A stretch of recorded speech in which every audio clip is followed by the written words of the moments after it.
Hi everyone, welcome back to my YouTube channel. Karibu tena. Kama wewe ni mgeni, kwa majina naitwa Neema Mtenga, na lengo la hii channel ni kwa ajili ya kupashana habari mbalimbali za kuhusiana na kusoma abroad, lakini pia kufanya kazi na opportunity mbalimbali ambazo ziko nje na ndani ya Afrika au Tanzania. Lakini pia nitakuwa nawaletea watu mbalimbali ambao watakuwa wanawapa ujuzi na elimu mbalimbali kuhusiana na mambo mbalimbali ambao wamefanya kwenye maisha au wamefanikiwa kwenye maisha yao.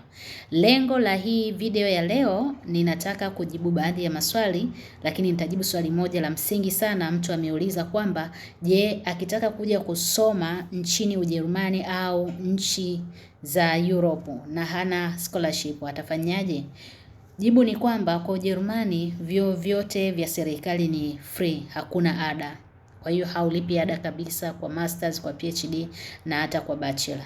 Lakini baadhi ya vyuo vingine ambavyo sio vya serikali wanalipa ada, ambao tunasema ni private university, wanalipa ada, lakini ada yao sio kubwa sana ukilinganisha na vyuo vingine. Na kitu ambacho unatakiwa kulipia tu tunaitwa ni semester fee, ambayo inaipia kama ile ni ile michango ambayo unachangia labda kwenye student association, lakini pia na kwa ajili ya tiketi yako ya basi na treni ya muhula mzima. Kwa hiyo ukitaka kuja, utakachotakiwa kukifanya ni kuhakikisha kwamba unakuwa na block account ambayo inakuwa na sio chini ya milioni 25. Kwa hiyo utaziconvert kwa euro, utaona kwamba unatakiwa uwe na euro ngapi. Na ukishafanya hivyo, basi wewe utapewa visa na utaweza kuja Ujerumani.